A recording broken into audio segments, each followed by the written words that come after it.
உலகம் ஆள் என்றால் சமுத்திரம் அப்படி பூ மண்டலத்தில் இருக்கக்கூடிய அந்த விதமோ நான்கு என்னென்ன வேதம் என்றால் சொல்லப்பட்டு 4 வேதங்கள் இருந்தோம்.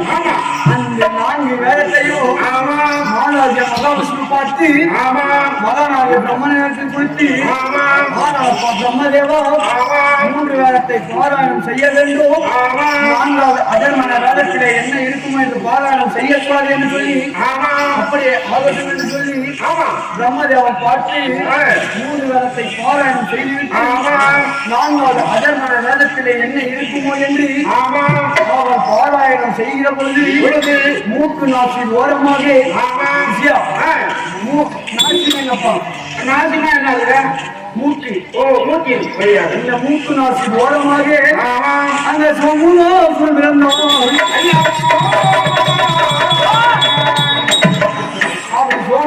பிறந்தபடி பிரம்மதேவன் கையும் காய் கட்டிவிட்டு 4 வேதத்தை திருடிக் கொண்டு அவன் திருப்பாவை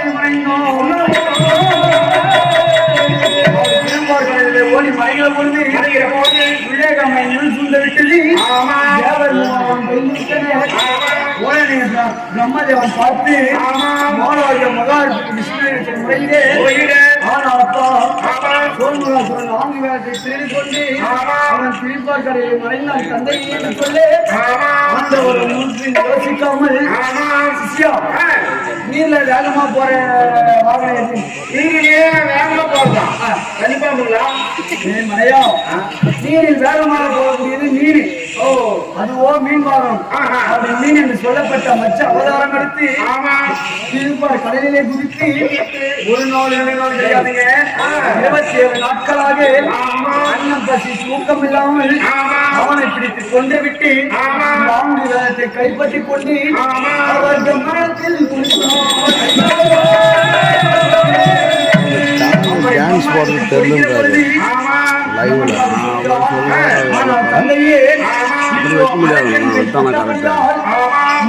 பின்னும் சிக்கப்பட்டிருக்கிறது.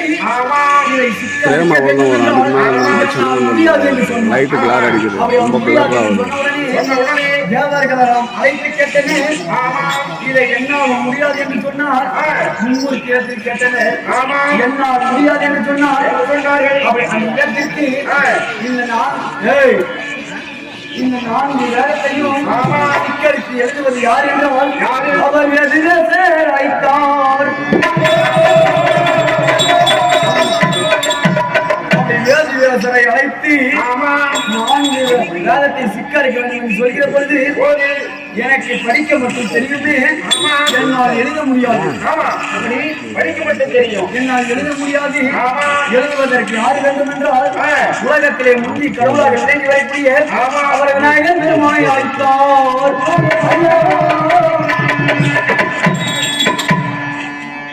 ராமசாமி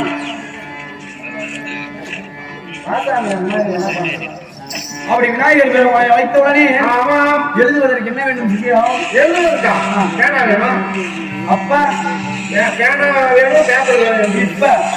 அப்ப என்ன பண்ணாங்க? விநாயகர் வலது தந்தத்தை உடைத்து அவங்க எதுல எழுதினா மண்ணில் எழுதினால் மறைந்து விடும், வானத்தில் எழுதினால் எட்டாது என்று சொல்லி தண்ணீரில் எழுதினால் அழிந்து விடும். இமயகிரி மலையை ஒரு 7ஆக வைத்து ஏறினாப்பா போடா. இந்த காலத்துல பேப்பர் அந்த காலத்துல இமயகிரி மலையை ஒரு 7ஆக வைத்து விநாயகர் தங்கத்தை உடைத்து எழுத்தாணியாகவும் வேதிவியாசர் சொல்ல சொல்ல விநாயகர் பெருமான் எழுது அவர் எப்படி எழுதினார்? எப்படி வரி வரியாகவும் கோடி கோடாகவும் முத்து முத்தாகவும் சொல்லி சொல்லாகவும் அப்படி இந்த 5வது மகாபாரத கவியை அவர் எழுதியே முடித்தார். இந்த மகா மகாபாரத கவியை என்னால் முடிந்தவரையிலும் முன்சொல் பின்சொல் இருக்கலாம், முன்சொல் இருக்கலாம், 10 சொல் தெரிந்தவருக்கு ஒரு சொல் மறைவு இருக்கலாம், ஒரு சொல் தெரிந்தவருக்கு 10 சொல் மறைவு இருக்கலாம். நான் ஏதாவது ஒரு தவறு செய்துவிட்டால் உங்கள் வகுப்பிலே ஒரு குழந்தை பிறந்து அது ஏதாவது ஒரு மதன சொற்களை பேசிவிட்டால் அதை எப்படி மன்னிப்பீர்களோ அதை போல் என்னையும் மன்னிக்க வேண்டும்.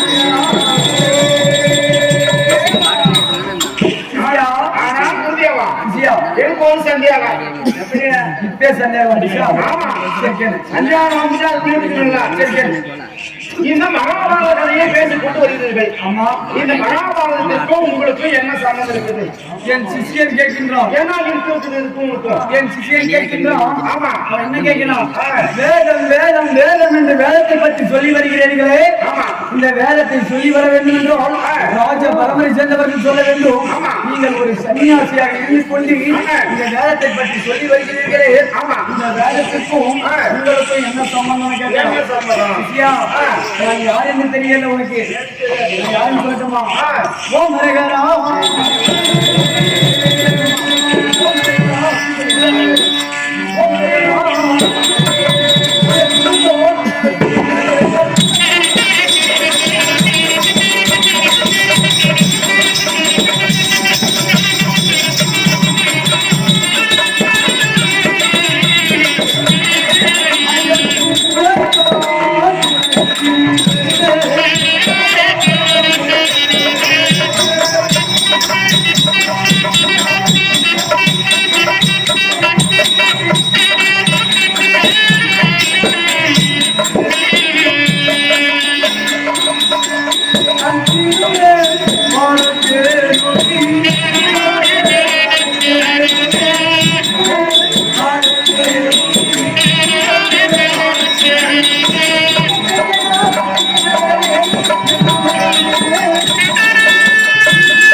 திங்கள் என்றால் பிள்ளைகளாக சென்ற குலம். அப்படி சென்ற குலத்திலே நான் பாண்டுவின் புதல்வன் குந்திதேவி குமரன் இருவருக்கு இளையோ இருவருக்கு முட்டோ என்னுடைய வீரன் அர்ஜுனன். அர்ஜுன் ஆமா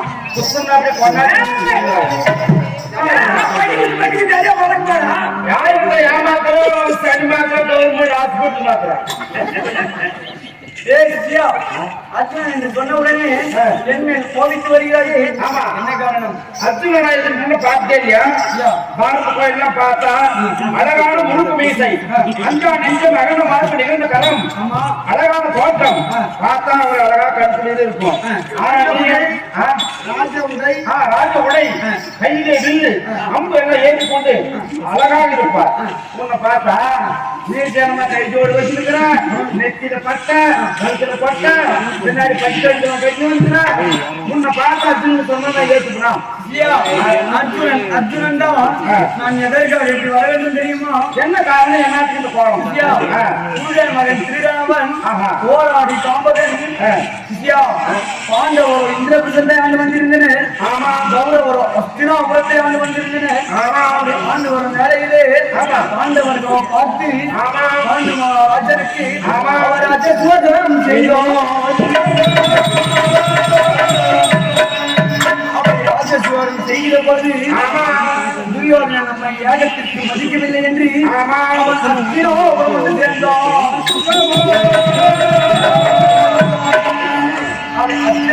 சென்றவனே மாமாவோடு சேர்ந்து நூதனமான மண்டபத்தை கட்டி பாண்டவரை விருதுக்கென்று வரவழைத்தான்.